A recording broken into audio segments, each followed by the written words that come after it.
Dije que dejaba para la editorial la situación que hemos vivido en los últimos días en la Argentina, que han vivido sobre todo las más altas autoridades del país. Hablo del caso de Mar del Plata, donde el auto presidencial, con la comitiva presidencial, la presidenta y la gobernadora María Eugenia Vidal, fue rodeada por unos exaltados que con piedras y con un pedazo de ladrillo grande, aparentemente en la luneta trasera del auto, más patadas, abolladuras al auto y demás. Pero lo que implica el riesgo mayor es que esta gente haya podido romper el círculo de protección policial y se haya podido acercar a tocar el auto, ¿no?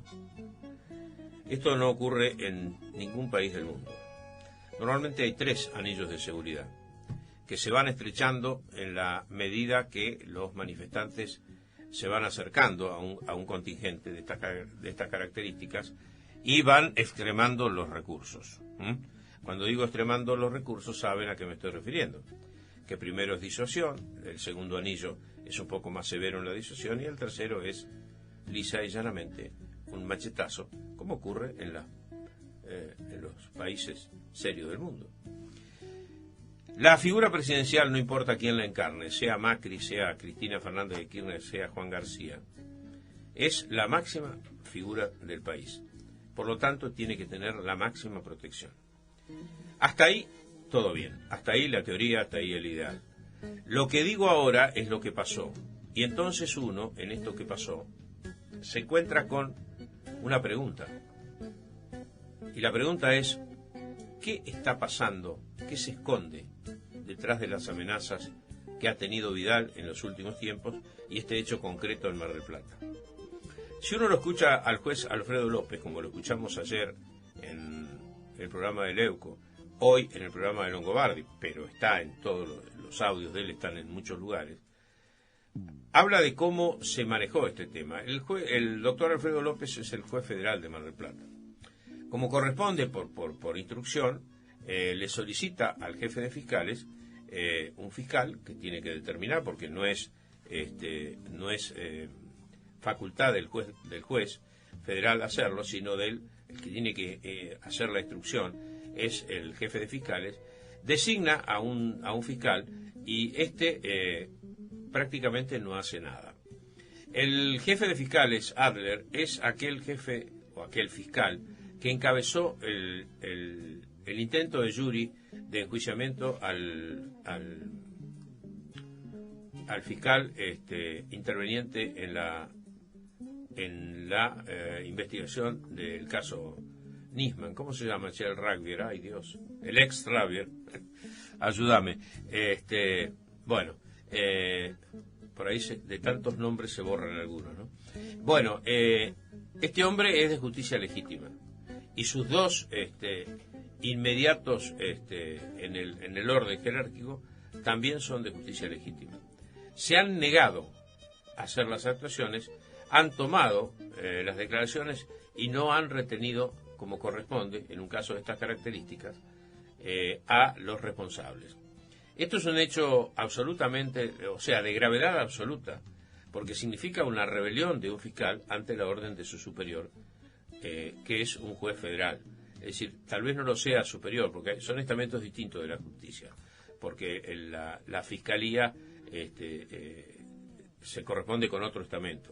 Pero, de todas maneras, lo que quiero decir es que en este caso el juez federal no tuvo la concurrencia que tiene que concurrir ante una requisitoria de estas características. Bueno, le preguntaron al juez quién podía estar detrás de todo esto, y dijo el juez, hizo una serie de referencias que son absolutamente concluyentes y coherentes respecto de la situación de la violencia de estos últimos tiempos en la República Argentina. Inclusive a esto le podemos agregar cortes de calles en Buenos Aires, cortes de rutas. Dijo voy a tomar casi las palabras del juez, me puedo equivocar en muy poquito. ¿Quién está produciendo actos de sedición en la República Argentina?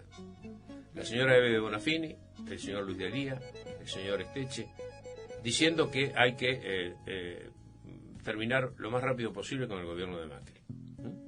Lo dijeron puntualmente. ¿A quién reportan estas personas que he nombrado? A Cristina Fernández de Kirchner. Respecto del ataque sufrido por el presidente de la Nación, ¿hubo alguna manifestación de la expresidente Fernández de Kirchner de solidaridad respecto a este tema? Lo hubo respecto de María Eugenia Vidal, que además es mujer, ¿no? Si quisiéramos tomar esto como una cuestión de género.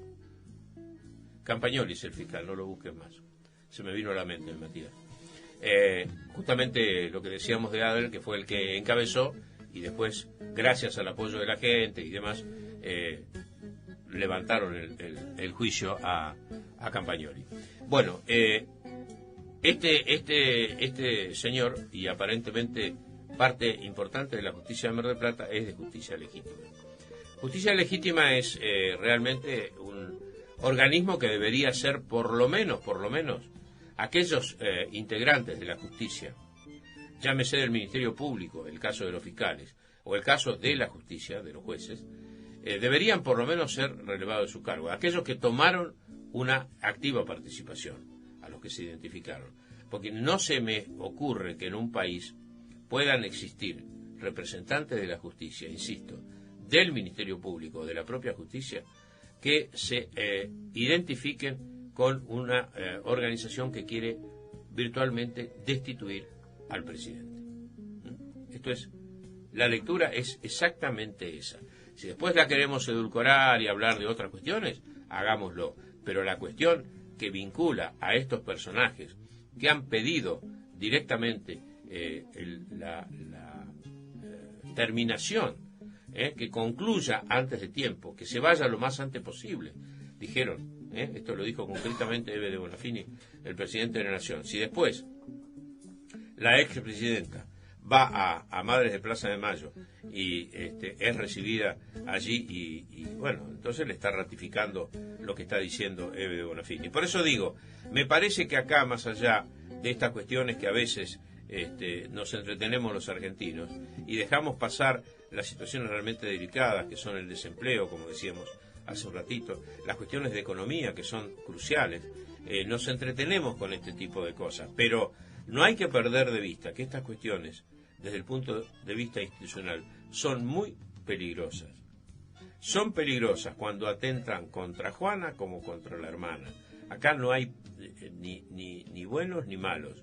Hay un presidente elegido por la mayoría, si yo mal no recuerdo, mayoría chica, pero mayoría al fin, y se debe respetar el orden constitucional, así como se lo respetaron, pese a las disidencias, a Cristina Fernández de Kirchner en sus últimos tiempos, cuando ya no tenía no tenía ese 54%, quedó demostrado. Los presidentes y las autoridades elegidas democráticamente ostentan ese poder, esa situación de poder, desde el día 1 hasta el día que se retiran. Y nadie puede, legalmente, nadie puede democráticamente pedirle que se retiren antes de tiempo. Así que atenti con esto, porque detrás de esto seguramente hay amenazas que esconden propósitos que me parece que el gobierno debería, por lo menos, intentar con mucho más energía resolver.